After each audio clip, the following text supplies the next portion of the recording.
Hello students, today we are going to start with a new topic, that is time response analysis of second order. Mostly students have requested me that please make a video on the second order system. So I've made a video again. Because I've already made a video that was not as much as clear to you people, so I'm making it again for your sake of understanding. So in this, as we have analyzed in the time response analysis of first order, we are going to analyze here with also different inputs. We're going to apply to the system and we'll analyze the C of T for various inputs of this system. So for the second order, how to represent it, as you can see here, we have to represent it like R of S is the input. Here is the error signal E of S, and how to write the G of S box, like it is omega square n. We have to say it omega. Okay, omega square n upon S square plus 2. What is this? Zeta. Zeta omega n S. Okay, this is the output.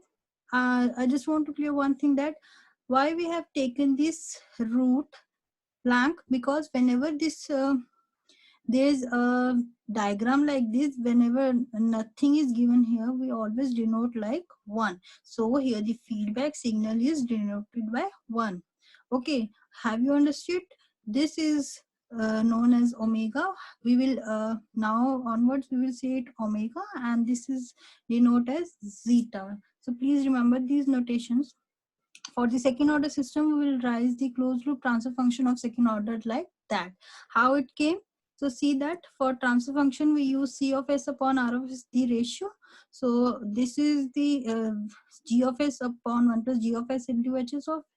We have to write the values here and ultimately we get the transfer function. Now आप लोगों को मैं एक चीज बता दूं कि omega N और जो जीटा है, बेसिकली ये बहुत बड़ा रोल प्ले करते हैं सेकेंड ऑर्डर सिस्टम के लिए.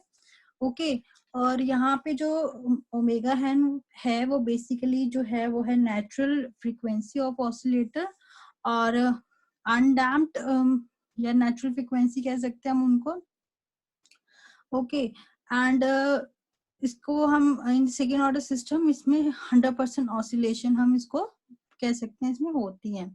Okay now zeta is the damping ratio और डैम्पिंग कोफिशिएंट. बेसिकली इन दोनों का बहुत इंपॉर्टेंट रोल इसीलिए है because the behavior of the second order system is controlled by the zeta, that is damping coefficient, और it describes the behavior of the system. Okay understood. Zeta की value पे ही हमें सारी वैल्यूज को निकालना. अब इन चीजों को how to implement it, let's see. अब हमने क्या करना है, जीटा की कुछ वैल्यूज को ले रहे हैं. बेसिकली जीटा की डैम्पिंग रेशियो को लिखते कैसे, actual damping upon critical damping. So we are taking various values of zeta and we are considering the various system for each value. How to denote that, देखिए for zeta equals to 0 ले रहे हैं, और दूसरा case है जब zeta की value 0 और 1 के बीच होगी. थर्ड है जीटा जब 1 के बराबर होगा, और fourth one is when zeta is greater than 0. तो अलग अलग सिस्टम्स के नाम को देख के रखा है, जैसे undamped, under damped, critically damped system, over damped system.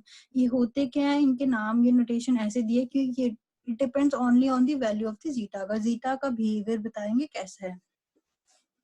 अब सबसे पहले देखो हम लिखेंगे क्या, करेक्टरिस्टिक इक्वेशन.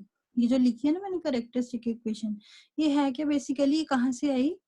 अब ये देखो हमने ट्रांसफर फंक्शन लिखा था ना, ये ट्रांसफर फंक्शन लिखने के बाद जो हमने यहाँ पे वैल्यूज को लिखा ना, जो नीचे डिनोमिनेटर में पॉलिनोमियल इक्वेशन है, इसको हमने यहाँ लिखना है. इसको बोलते हैं characteristic equation. Mostly students don't know, they maybe know but they don't remember, as we have studied in very elementary classes all these things.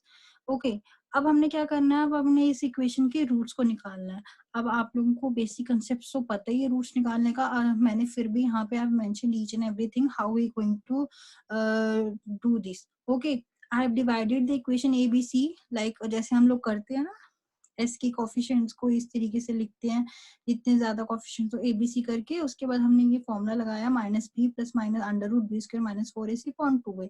ठीक है, उसके बाद व्हाट वी हैव डिड, हमने यहाँ पे इनकी वैल्यूज को रख के फिर हमने क्या किया है, रूट्स को निकाला. ये मैंने जस्ट सिंप्लीफिकेशन की है. जैसे यहाँ पे मैंने 2 को क्या कर दिया, यहाँ पे दो नीचे जाके कैंसिल आउट हो जाएगा, -2 -2.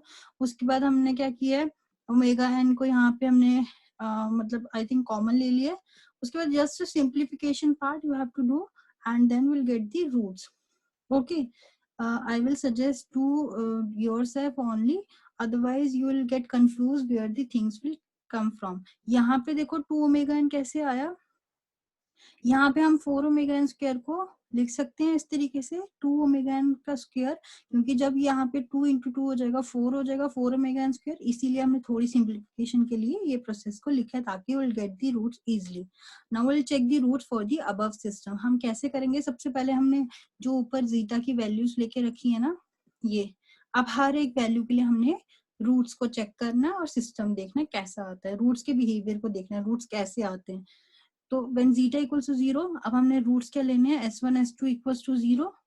ये देखो जो हमारे पास 0 कैसे आया s1 s2.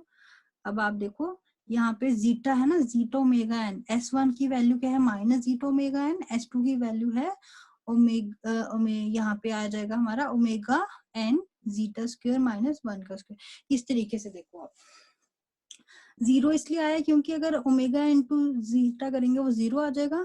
ठीक है, और यहाँ पे हमने क्या लिया है, कम्प्लेक्स पार्ट लिया जे ओमेगा एन. ठीक है, क्यों, क्योंकि ये वाला पार्ट क्या हो जाएगा जीटा के साथ 0, तो हमने ये वाला पार्ट लिया जो इमेजिनरी पार्ट है उसको बोलेंगे जे ओमेगा एन.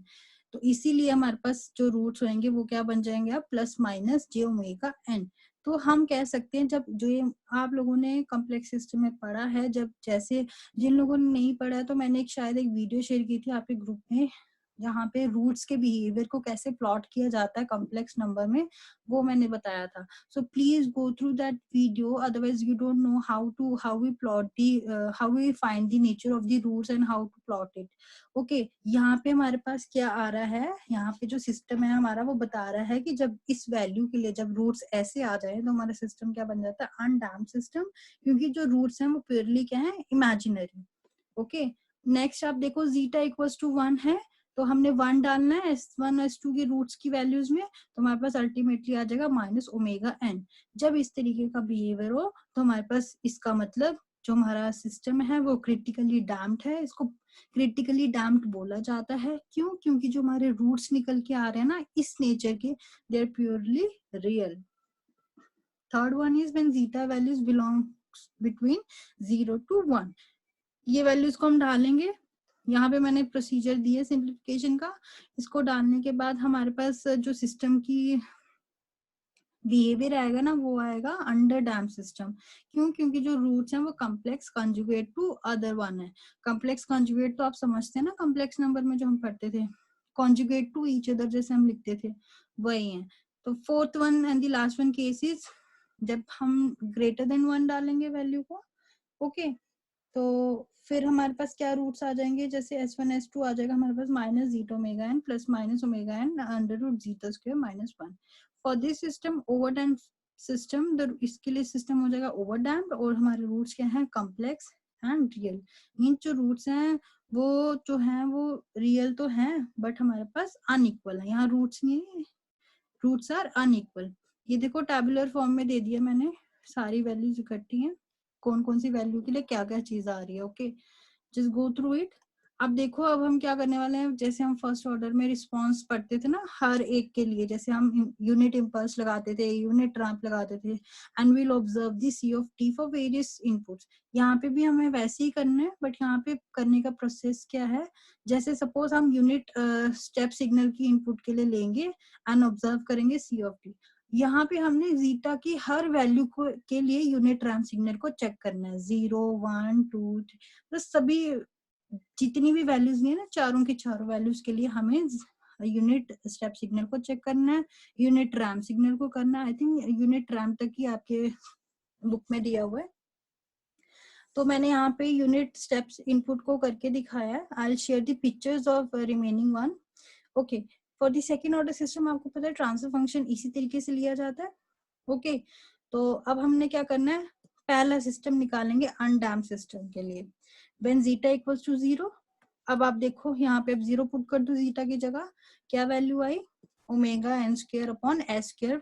मैं आपको एक प्रोसेस समझा रही हूँ, बाकी सबके लिए भी सेम चलेगा, बाकी जीटा की वैल्यूज के लिए भी ऐसे ही चलना है. ठीक है, ये कर दिया. Then now we know that transfer function की वैल्यू तो ये होती है omega square N upon S square omega N. अब हमने क्या करना है, जैसे हम वहां पे आर ऑफ एस की वैल्यू पुट करते थे ना, जो भी सिग्नल के अकॉर्डिंगली, यहाँ पे भी ऐसे ही करेंगे। यहाँ here we have taken the R of S is unit step input means 1। तो जब इसको इनवर्स इसको लैप्लेस ट्रांसफॉर्म लगाएंगे तो ये क्या बन जाएगा, देखो इस तरीके से बन जाएगा। R of S Laplace transform बन जाएगा यू ऑफ टी का 1/s, देखो मैंने लिखा भी है साइड में। Now T of S equals to क्या बन जाएगा, ये है हमारे पास। अब डालो आर ऑफ एस की value 1/s omega N omega square N upon S square plus omega square N. अब ये इक्वेशन हमारे पास उस फॉर्म में नहीं है कि जहाँ पे हम इसमें लैप्लेस को मतलब इस इक्वेशन को लैप्लेस में कन्वर्ट कर पाए। तो will make this equation in conversion form. कैसे, आई टोल्ड यू, या तो आप सिंप्लीफाई कर लो if you are very masters in it, but otherwise you can take the partial equation formula. Okay, I've used the partial equation fraction here. तो इस equation को हम ऐसे लिख सकते हैं, यहाँ पे देखो ऊपर मैंने इस कॉमन इस तरीके से इसको, ये था ना ये वाला पोर्शन, इसको मैंने यहाँ ऐसे लिखा है। Now you can see that ये रहा हमारा अल्टीमेट इक्वेशन। अब इसमें पार्शियल फ्रैक्शन लिए हैं, ये वाला पार्शियल फ्रैक्शन मेथड यूज किया, a by s plus B S plus C upon ये वाले, इन दो ही यहाँ पे थे हमारे पास। नीचे डिनोमिनेटर में ये देखो यहाँ पे पोलिनोमियल्स के अगर हमने इसको तोड़ा तो ये दो चीजें फैक्टर्स निकलेंगे। इस तरीके से हमने इक्वेशन को कंपेयर किया। Now after comparing denominator got cancel out and will compare it with the numerator, then omega square n on comparing with this factor, तो हम क्या लिखेंगे, a की वैल्यू क्या आ जाएगी, a equals to 1 है, तो अब a plus b equals to 0 है ऊपर वाली इक्वेशन के अकॉर्डिंग। तो इस तरीके से a b और c की वैल्यू निकाल लेंगे। this is purely based on your mathematics which you have learned in your elementary classes, so we have implemented here also. This is very easy, through practice you will get able to understand very easily. अब हमने ए B सी की value निकाल ली। अब ऊपर देखो हमने ये equation 1 लिखी है ना, जो a by s b S plus c, ये अब हमने ए बी सी की वैल्यूज यहाँ डालनी है। देखो अब ये देखो अल्टीमेटली इक्वेशन क्या बन जाएगी हमारे पास, c of S equals to 1/s minus s upon S square omega square n. तो अब ये इक्वेशन क्या है, इस फॉर्मेट में है जहां पे हम इसको कन्वर्ट कर सकते हैं लैप्लेस या इनवर्स लैप्लेस हम इस पे लगा सकते हैं कन्वर्जन फॉर्म में। देखो यहाँ पे I wrote how we converted, I wrote each and every formula. यहाँ पे एक चीज बता दूं, S upon S square plus omega square की वैल्यू क्या होती है जब इसमें लैप्लेस ट्रांसफॉर्म लगता है, कॉस ओमेगा टी।